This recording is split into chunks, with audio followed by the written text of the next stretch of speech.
All right, good afternoon, everyone. This is Adam Tamerkin. I'm speaking with Jayant Bhandari. He's speaking with me today about just free-ranging thoughts of value investing, Austrian economics, capitalism, free markets, religion, everything we can think of. We're going to try to keep it going for a half an hour and keep everyone entertained. Jayant, how are you?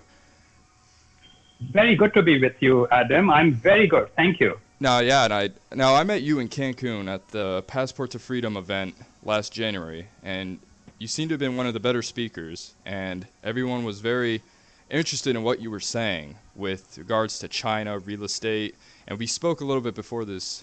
What is your view right now on China in general? I think I'm more optimistic about China than I am about any other major country. China is an extremely exciting country from many, many, many ways. I spend a lot of time in China. I try to stop in China whenever I pass through that area. And I pass through that area probably twice or thrice a year. And you can actually stop over in China for about 3 days without a visa these days, if you are from one of the recognized countries, which is the US, Canada, or many of the Western countries. China is a very free country compared to what a lot of people think about China. There's a lot of freedom in terms of moving around. If someone in Shanghai tries to fool you, the police just watches both of you interacting. They know what's happening. The police knows that their business is to stop crime. Their business is not to stop voluntary interaction. Now, if you are gullible, get fooled. China has been able to attract a massive amount of investment from all over the world. It has become the industrial powerhouse of the world. And remember, this has all happened in the last 20, 30 years. Now, a lot of people complain about one thing about Chinese, and I still tend to agree with that. And that is that Chinese don't think for themselves. But then you also have to remember that virtually no one outside the Western world thinks for himself. Virtually every place outside the West is extremely polluted. So why just pick and choose China and complain about what happens in China?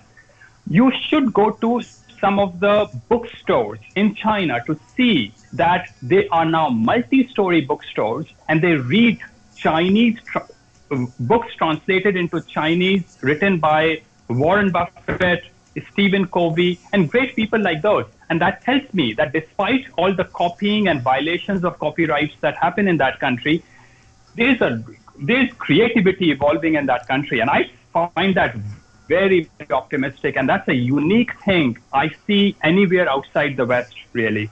And inside the West, actually, see, something I've been running into, I'm pretty young. I'm only 24. And, I have a buddy who's he's an electrical engineer, and he's over at the Arizona State University, and we're talking, and he tells me, Adam, I am literally the only white guy in any of these engineering classes.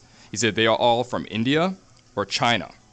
And I found that very interesting. We see all the people in America, the young students, they're going to college getting degrees in non-technical, like communications, psychology, just I wouldn't even, not even sciences, like very soft sciences, paying $100,000, going into student debt. And then we see the Chinese and the Indians getting technical degrees, getting degrees that they can create things. And then they go back to China and India and start, working. What do you think about that? Well, you said the right thing about what's happening in the Western universities. They're not even universities now. A lot of education is about easy sex and partying. Yeah. That's what people focus on. It's about learning all the bad tricks from each other. That time could be well spent in something else, doing something productive. Let's say what Germans and some places in North Europe do, which is that those kids, when they go to the university, actually spend very limited time in the university. They spend most of their time working in companies, getting real training, doing real work, which really trains you. It helps you understand the concept of causality and reason in terms of muscle memory. And that's what an enlightened society needs. But you're very correct. There's a lot of interest in science and engineering. The population of these two countries, the parents have suffered a lot, and they want their kids to do well, and they want their kids to go into engineering and science. And there is a lot of motivation among students here to do something well with their lives. But also, you also have to remember that there are a lot of other corrupt reasons. These societies have their own problems, the Asian societies. And I am in Asia right now. I am in the heart of India at the moment. Mm-hmm. There is a lot of corruption. There's a lot of corrupt ways of thinking which lead people to go into engineering and medicine and law. Mm-hmm. So it's not black and white. There's all shades of gray in between here. Mm-hmm. Now, and I think you bring up a point. Now, for the future, we kind of see the Western nations devolving, per se. Like you were saying, it's all just about sex and getting high, becoming a slave to the banks and the federal government with student loans. And I think people really underestimate the student debt, because now if you have an auto loan and you default, you just bring the car back. You can't actually default on a student loan. They will take wage garnishments. That's when they're going to take your money from you, and they're going to withhold your tax returns. So you're pretty much stuck with that debt the rest of your life. I mean, that's something you're not going to really get out of. And we see in the western side of the world, I'm seeing a lot of kids my age. They're kind of becoming more, like, just devolving, just becoming, I don't want to say the word stupider, but less interested in education. But then in India, even though there is the corruption, we see the people, we see like the universities here filled with the Indians and the Chinese trying to better their education. Where do you see that's going to be in the future? Do you think they're gonna rotate? We're going to see the Western civilizations become more unintelligent and distraught, while we see the emerging markets such as India, like the BRIC nations, India and China, as they start becoming more educated and growing as a country themselves? Well, I agree with you in many respects, Adam. The concept of reason, the concept of culture, the concept of thinking, the concept of philosophy, in my view, is purely a Western concept. This did not happen outside the West. It still does not exist outside the West. Unfortunately, over the last 1 century, and particularly over the last 2, 3, 4 decades, the Western society has been on a very slippery slope. It has continued to degenerate, and I guarantee you, nothing can stop it this now.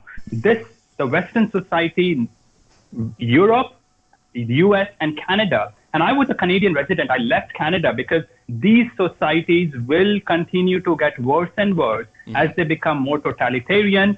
And the way in the socio-political situation of these countries, the feedback mechanism, that the way it works is that it will only make things worse and worse. Mm-hmm. So yes, that's fully true. But I'm not sure if the rest, which is people outside the West, are necessarily becoming more enlightened. Mm-hmm. And that makes me very unhappy about the future of humanity. Mm-hmm. The only exception I see there is China. Mm-hmm. Because there is a revival, an intellectual revival, in my view, happening in China. I'm extremely optimistic about China. That's the hope for humanity, I think, going forward. Yeah, and you bring up an important point with the Western nation just on a downward trend. I agree with everything you said, and I also want to add, demographically, we have an aging populace, and all of the EU, we have Japan most notably. I mean, at this point, they're literally printing money to try to create the demand, because the old people are, they're retiring. We have the baby boomers in America retiring.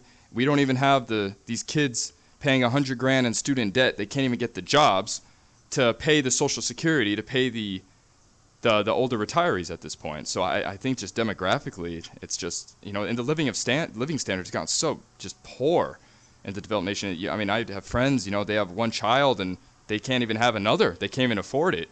And I think, we see all the, like you were saying, like the investment, the growth just coming into, China. I mean, we've seen it since the incident in Tiananmen Square back in 1980s.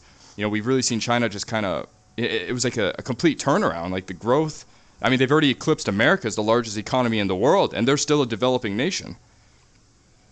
Yes, and we complain about the fact that their growth is now slowing down, but remember, their growth is about 7.5% even today. That's an outstanding growth. And I also... Someone had... Yep, carry on. Oh, I was just going to say, also, I think people, they don't look at it also in like a logical sense. Back then, it was, you know, they were growing at 10% when their GDP was 1 trillion. Now they're at 18 trillion, growing at 7%. That's a much larger number. Absolutely, yeah, absolutely. But, you know, somehow people have decided that they want to look at China in bad light, and they will look for ways to show that China is a bad place. And I'm not saying it's a great place. I mean, China has huge problems, and on a like-to-like basis, I prefer to spend my time in the U.S. than in China. So I'm not saying China is a heaven. All I'm saying is the rate of change happening in China, the seedlings that are coming out of the earth, the changes that I see make me extremely optimistic about that society. Mm-hmm. And it's so necessarily what you're saying is China, I mean, living standard-wise, you can't compete with America. But as a young person, that's going to change. Like, as a young person, you would be wise to consider moving to China to further your future instead of being bogged down with debt and regulation in the developing world. Well, you might. I mean, it depends on you. I think I don't think people should force themselves to think that they should leave the U.S. U.S. by itself is a great society. Mm-hmm. Some of the best people, some of the smartest and most generous and most evolved, enlightened people I have met in my life live in the U.S. Mm-hmm. So I'm not saying U.S. is a bad place, but the way things are happening, the regulatory burdens that are being imposed on you, mm-hmm. and what the future looks like, it might be worth looking at China, but also because as a foreigner, you get a lot of privileges in China. So I go to a VVIP lineup when I go to China because I'm a foreigner. Mm-hmm. So you get all those privileges, and you get seen because you're a foreigner. And they encourage business. Now, I'm not saying I don't do much business in China, so I'm not saying Chinese are necessarily the most honest people in the world. They are not. There are a lot of problems in China, so you should understand that. When I say good things about China, I say in terms of the rate of change happening in China. That's mm-hmm. not necessarily in terms of absolute. Yeah, of course. In the absolute sense. Of course, it's relative. You're speaking in like a relative sense. The rate of change is phenomenal in China compared to the developed world right now. Absolutely, yeah. Yeah, no, I agree with you on that. Like I live in America. I live in Arizona. I'm a fan of it. I like my living of standard. My standard of living. I'm sorry. I enjoy walking outside and having nice cars and vehicles. Going out having a good time. It's just it gets to a point when, as a young person, you think, where is the future aggregate demand? We see unemployment coming, someone from my age. I mean, we think about it in the 1980s. You could have graduated high school and already gone and received a job and put a down payment on a home and get a mortgage. I mean, I don't know. I think I know of 2 people I graduated in high school with that have actually owned a home already and not living with their parents. I mean, to me, these are just, these are underlying themes. They personally scare me because when the masses, obviously, when something goes wrong, these are the people who are going to be complaining to, we want more government handouts, we want money, and where are they going to get it from? They're going to be taking it from the wealthy. And that's how the vicious cycle sets in. And democracy, really, Adam, is it's a religion of the West. It's the worst form of government. The worst form of the government is when the masses run the government. Oh, yeah, of course. It's a mob rule. I mean, it's mob rule. Yeah, I agree. There's not, I mean, if we had the Senate, the House, and the President all on, if we had 51 members of the Senate, 51% of the House agree on something, that's generally, there's no difference between that and a dictator. I mean, technically then on legal terms, everything is fine. I mean, you have one party controlling with 51% majority. What about the other 49%? I mean, just because some man, I mean, what's your view on this? If some man in New York right now is voting for a man in Florida who promises to raise my taxes in Arizona, do you think just because they voted on it makes it correct or even moral? this is an outrageous system. Democracy is such a really it caters to the base instincts of human beings. A dictator is actually in many ways much better because the dictator is not so insecure and he thinks long term, whereas a democratically elected leader does not think long term. He thinks in terms of the next 2 years, and then the new cycle of elections will start again for him. So this is a constant, and the state of mind that sets this into the society and into the political culture is so horrible. Imagine, tell me the name of companies that became democratic and actually improved in the last 100 years. And while Western people will say, oh, democracy is the best thing, I ask them, tell me countries, the name of countries that have done well after they became democratic. Well, we can Hong think Kong, of Singapore, China, Korea, Japan. These are most of them are, for all intents and purposes, non-democratic countries. And I think we can agree the ones that were, quote, forced democratic were Iraq, Afghanistan, when we came in there and forced it upon them. And we can see we have ISIS. I mean, even Libya. I mean, Gaddafi, for God's sakes. I mean, he was not a very great person, but even when he was the dictator, Libya was under control. I mean, he didn't tolerate Al-Qaeda running around in the Muslim Brotherhood. Now we have them pretty much storming the streets of Libya. They have made a mess of whole of Africa, whole of Middle East by trying to impose democracy. They destroyed their cultures and social systems, and a result was that new, insecure, corrupt people and goons had to rise up. And these were more insecure than the people earlier, and the system had to come back into earlier kind of organization again, which meant that people had to suffer pain, millions of people had to die, and the whole of Africa and Middle East is in a major crisis because the Western governments, and I'm not necessarily saying Western people, Western governments imposed their secular religion of democracies on these countries. Now, you bring up an extremely important point right here. Due to the EU, it was mainly France and Britain's balkanization of Africa, that they just drew arbitrary lines and, divided these countries of their different races and cultures and ethnic groups, just because we thought it would look good on a map for special purposes. And we see Africa, we've been in Africa giving them care packages since the Woodrow Wilson administration in World War I. Why, in your opinion, is Africa, even with how much foreign aid and with the Red Cross there, why is it still terrible, like in such just horrible? I mean, West Africa, I mean, yes, it's somewhat improved, but compared to all the other countries you just described, like Hong Kong, Singapore, within 15, 20 years, we saw massive changes. I mean, Africa, this has been 100 years. We've been giving them handouts, and it's still a mess. What is your opinion? Why is it still just so bogged down? Well, you see, you have to have organization and institutions based on the local culture. Friedrich Hayek said that institutions are a spontaneous outcome of the culture and the social way of thinking.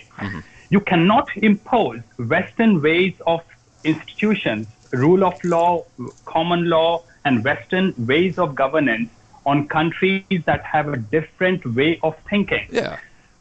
Remember, rule of law, democracy work in societies which have gone through a phase of enlightenment, Renaissance, and Reformation. Those things haven't really happened in Africa and Asia. And I continue to exclude China in a way when I say this. China is something different. These countries haven't really been through those things. So I'm sitting in India. Democracy is nothing. If you tell a normal Indian on the street what democracy is, he will laugh at you. For him, democracy is might is right. Okay? So because these seemingly Western forms of government and organizations have mutated to accommodate the local superstitions and irrationalities. So these organizations became, for all intents and purposes, what they would have been without Western forms of government, but much more confused, much more totalitarian, much more difficult to break out of, because there's a sort of intellectual coolness around these concepts called democracy, for example. Yeah, so generally, I mean, I like to think of it as America is trying to play the humanitarian with the guillotine. We're coming there with our care packages also backed with M16s, saying, no, we are going to establish democracy. Same thing with Iraq. I found it was interesting. I saw John McCain when he was running in 2008. He kept sitting there saying, we need to bring democracy to the Middle East. And I thought it was strange. Like, why aren't we saying we need to bring liberty to the Middle East? Why is it democracy? Like, why does it have to be like a colonization of the Middle East? I mean, we see one by one they're all going down. We had Iraq, Afghanistan, Libya, Egypt. Now there's Syria. I mean, what do you think is going on in the Middle East? I mean, is it just some colonization, or is it just and what's the blowback this is going to cause? Oh, this will have a blowback. This will have a blowback. There's absolutely no doubt about it, and that's why I left North America. I think North America is going to become a prison. Adam, the only way you can change a society is from bottom up. Mm-hmm. You cannot enforce a top-down way to change a society. So imposing organizations on top of these societies will never work. Mm-hmm. And another very interesting thing is that American government is truly the most stupid organization in the world. French and British and Belgians and Dutch, when they ruled the world, they wanted to make money. They were traders. They actually did a lot of good things to the world as a result of it. Yeah, of course. American government has been fighting wars for the last 100, 200 years. And this has been a series of disaster after disaster after disaster. And world is a miserable place in many ways. It has created a situation where bottom-up evolution does not happen because they have destroyed their social system. They have destroyed the possibility of a bottom-up revolutions in these countries. American government just should pull back, focus on what's happening within the country, and look at the crimes that happen in the country. I'm not talking about crimes that you mostly hear about. I'm talking about the police killing people in the U.S. Yeah. The tyranny, the state tyranny within the U.S. U.S. is increasingly becoming a police state today as a result of all this. And that's something, also, like you were saying, the top-down approach. I mean, I agree. I mean, we see, I mean, it's kind of ironic. America started off of a revolution. You know, that's how change had to have happened. But now when America sees other countries trying to revolt to grow their country, we try to, stop them. And I just find that kind of ironic. We see, like, this pretentious attitude. And, I mean, it worries me as an American to travel abroad because of blowback. You know, like a bombing America, drone killing in country A will cause an American to get his head cut off in country B, or a terrorist bombing in American city C. It's just everything has led up to just resentment from other countries. I mean, we see the Israelis treating the Palestine. Everyone hears the one-sided story, but we all know, like when you see the documentaries and the footage, thanks to people with cell phones, and we have YouTube, people can actually see what's going on, not just history written by the victor per se. And these people are sitting there saying, cut off the head of the snake. Where is Israel getting these guns? Where are they getting their money? They want America to suffer because they see their friends and their family being killed. And then you see someone like ISIS show up and they say, hey, you lost your family. You have no education. You want revenge. Your life is hell.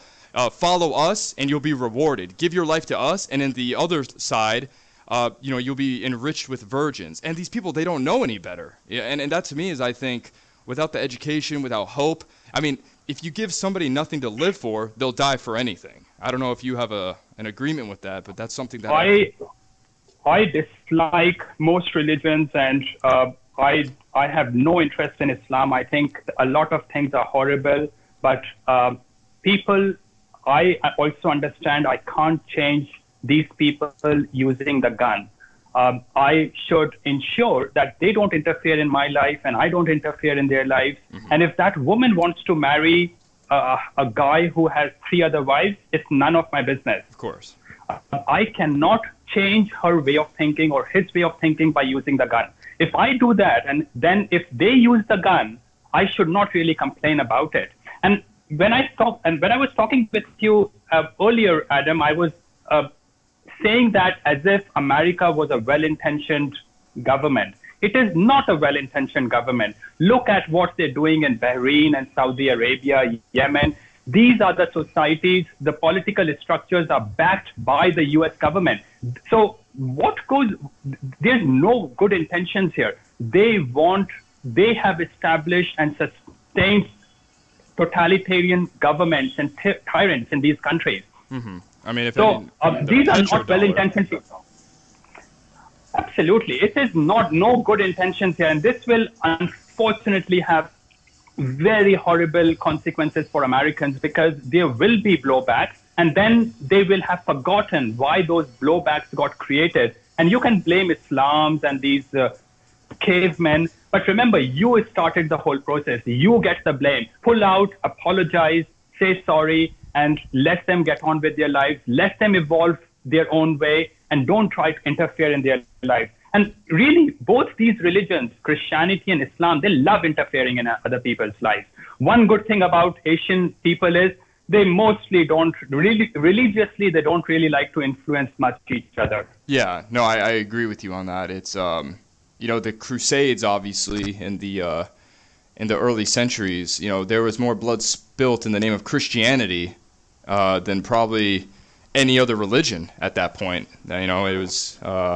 I just find that ironic. All the Christians, they want to enforce their views on others. And bringing that to an attention, there's been mentioning blowback with the recent America-Obama, just the interference with Ukraine. Now we're deploying troops in Ukraine to fight Russian rebels. I mean, I don't know what else is an act of war than that. That is something that really gives me anxiety. We have nothing to do with Ukraine. Ukraine and Russia have had a bloody history dating back to Stalin, when he starved out the entire city and caused millions of deaths. Nothing to do with America.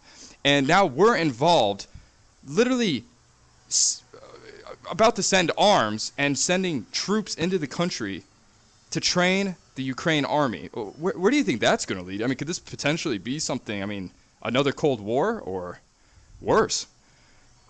Yeah, American government is truly destabilizing the world. And, who understands the problems of these countries? I spend a lot of time in India, and I try not to interfere in people's lives, because I know I don't really live in their head, and I don't really understand their problems. The same in Ukraine and Russia. Do you really understand their problems? Can you get into the heads of these people in Ukraine, and can you get into the heads of Russian people? And can you remember that the leaders that come out of all these fighting on both sides are crooks? So irrespective of who you support, you are supporting a crook. This is what the U.S. did in Afghanistan with Bin Laden. Bin Laden is a CIA asset. Oh, yeah, and with the Republicans, I didn't mean to cut you off, and also, the Republicans, the Republican hero Ronald Reagan was the one who funded Bin Laden. And then but people have a tendency to forget history. They can't really connect the last 20, 30, 40 years of history. People already in the U.S., I spend a lot of time in the U.S., and I'm amused that people think history started from 9/11, as if nothing happened before that. Mm-hmm. There was no occupation, no American bases based in Middle East before that. It was all nice and clean before 9/11. People think everything started in 9/11. Mm-hmm. And people just don't have a concept of history. We'll fail to learn from history again and again, and it repeats. And I think you bring up a good point on that, because obviously America suffered just a horrendous, embarrassing political defeat after Vietnam. And we see Russia tried invading Afghanistan, was pushing into the Middle East. And, obviously, just for people who don't understand, long story short, Reagan and the CIA thought they wanted the Soviet Union to suffer a Vietnam-like defeat as well, because no war in history has an offensive country won. Eventually, they will lose, because the country that they have taken over will revolt. These Vietnamese, they would have rather died. Millions of them were wiped out, but they kept fighting. It was an unwinnable war, like you were saying. You could shoot them. You could put a gun at their head. Look at what's going on in the Middle East. Look at Palestine. It's been like this for years, and they're still fighting. No country who has ever occupied country has had that for too long. I mean, we had the Ottoman Empire was the last reigning empire, and the entire thing collapsed after World War I when all the, the Greeks, Armenia, all the countries together, with the help of the British, just kind of erupted. They kind of all fought for the revolution at once. What do you think about right now with we see? Yeah, what do you think of India? Like, what is India's future? Like, what do you think is the political scene, the religious scene going on, capitalism or more socialism? Where do you see India going? You spend a lot of time there. Well, I'm currently in central India. I spend about 3 or 4 months, maybe about 3 months a year in this country. This is truly, Adam, one of the most screwed up societies I have seen, and I have been to about 70 countries. I travel about 9 to 10 months a year around the world. I go around the world about 3 or 4 times a year. This society is probably one of the only societies in the world which hasn't really had a major change, a major shake-up for the last many centuries, maybe a couple of millennia. This means that the old entrenched patterns have just built on each other. There are layers and layers of entrenched interests in this country. And nothing is really changing this society. You also have to understand that Hinduism is a very old way of living. Mm-hmm. And nothing has changed it. So Christianity, Islam, Sikhism, Jainism are relatively new religions. So they have at least some concept of reason and enlightenment in those things. And particularly Christianity, I truly like, despite all the bad things I might have said about Christianity, it has set the base for human evolvement over the last 2 millennia. Mm-hmm. Hinduism does not have that. There is no concept of values. It's a very erratic people. People are extremely irrational and extremely superstitious. There are many people there are people working around me here who get paid something like $15, $20 or dollars a month. I repeat, $15 or $20 a month, and it's very easy for me to offer them twice or thrice the money. But if I offer them twice the money, they will come half the time. Mm-hmm. So there's just a huge amount of irrationality, a failure to understand causality. They can't understand cause and effect. There is the myths and stories that religions teach them, they're thinking very confused. It's a very confused system. And I think there is always a search for a deity in this country. And Narendra Modi, the new prime minister, is a result of that. Every prime minister who comes becomes a deity when he comes. People have huge expectations from him. The society goes into a hysteria. It is a cathartic moment for this society. But right now, even the West is very enamored by Modi because they think Modi is this great free market guy. Modi is a fascist. He is a Hindu fanatic. And this will have horrible consequences, or maybe not horrible consequences, because this country needs a shake-up. He will probably bring this society to a stage where there will be a lot of turmoil in this society, which will hopefully shake up this society. My guess is that India is where China was in the late 19th century. Mm-hmm. Now understand that. India still has to go through its revolution. I'm not saying that's how it should go, but that's how the human societies go. Mm-hmm. No, I agree. And touching up on India after that, very thorough examination of your opinion about the country and its current predicament, obviously the gold appetite in India is, it's uncharted. Now, what do you see? What's your opinion on gold? I mean, with all the turmoil and the geopolitical risk, the de-dollarization of the world, what is your opinion on gold right now? I differentiate between India and rest of the world when I talk about gold. Mm-hmm. When it is outside India, I think every person should have 5 or 10% of his money in gold, mm-hmm. Because this is something that you can run away with. This is no one's liability. You don't have to claim insurance on this. You can put it in your pocket and go. So it actually at least gives you some survival money in case you need it. In India, the problem is, and I just spoke about what the situation in India is, despite the fact that these people get $20, $50, $100 a month, they are extremely unproductive people. I actually use people in North America to do my work. I sit in India, but I get those people to do my work because the productivity and the quality I get in India is so horrible. So now, if you connect the dots, that is why industrialization is not happening in India, and that is why industrialization will not happen in India. So we can complain about lack of infrastructure in this country, but infrastructure is not going to change it. The problem is the productivity of this country. Mm-hmm. Now, the return on equity, return on investment in this country is extremely low. I used to follow the Indian portfolio of a institutional investor at one point of time for many years. And I consistently saw that more often than not, return on equity was less than the inflation rate of this country. Mm-hmm. Return on equity was less than the inflation, which meant that return on equity in real terms was negative. Negative, of course. Losing money. Okay, right. And also remember, this is an irrational might is right kind of society, which means you don't trust people, and people don't believe in honesty. The concept of honesty and integrity comes from the concept of reason, which this society never got. And the result is that you can't trust your money with other people. As a result, if you add all these things together, people do for themselves what is the most rational thing, which is that they keep all their money, all their wealth in properties and gold. Now, these are non-yielding assets. Properties stay empty, apartments stay empty, and the same thing happens in China in a way, and they buy gold. And I think return on equity will get worse in this country because Modi is a fascist. He does not understand.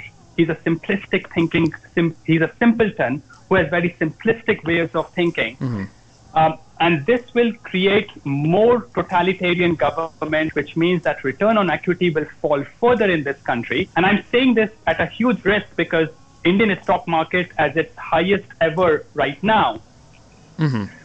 But that, if you understand all this, this is why Indians should keep a lot of their money in gold, maybe 50, 60, 70% of their wealth in gold, because it gives you something to run away with when the time comes.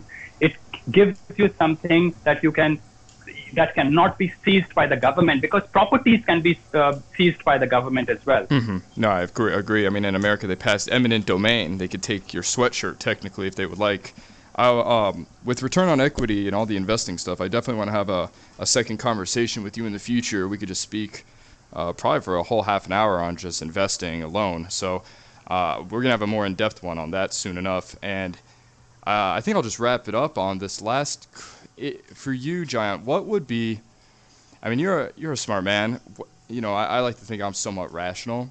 Or logical, I guess, is the better term. What really is it that makes you and I be second-level thinkers compared to the crowds? Why are so many people caught up in wanting to be like Kim Kardashian or watching Justin Bieber instead of wasting their own lives away? Like, why would these people worship someone else instead of their own life that they only have one of? What do you think is this? I mean, why do you think people are like this?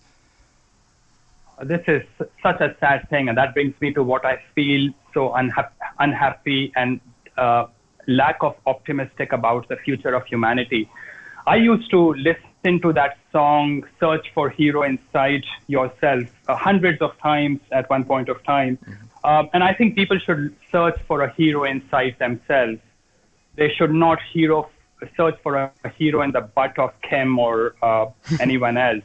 And that makes it a very sorry thing. I think the big difference is the fact that we grew out of animals, and animals have these desire.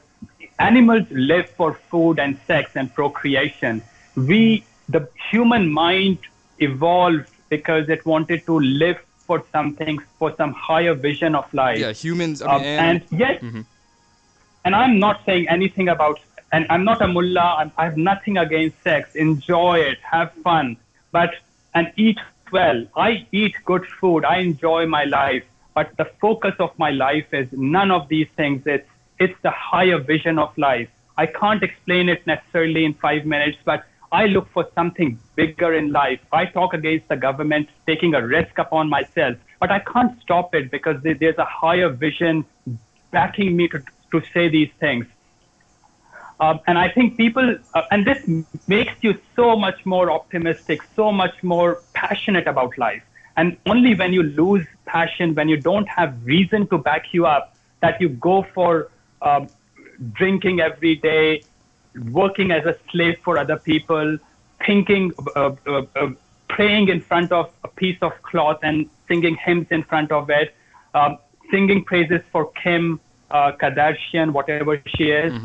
It's just absolutely crazy. I think human beings should evolve. They should do more introspection, look inside themselves, become more aware of themselves, I guess. No, I mean, I 100% agree with you. It's, I mean, it really is a shame. I mean, we have Prozac Nation, 50% of Americans are on antidepressants. You know, I think these are all underlying symptoms of just, like you were saying, like a de-evolution per se. I mean, we just see, I mean, you're right, we could talk about way more about this. It would take more than 5 minutes, so I'll leave that for another broadcast. We've already been going on for 40 minutes. But, you know, I definitely want to have a part 2 and 3 continuing forward. So I want to thank you, Jayant Bhandari, for joining me today. Your insight is always appreciated. Thank you very much for having me, Adam. And great. Thank you, everyone, for tuning in. Get ready for part 2, probably coming up soon. Thank you very much.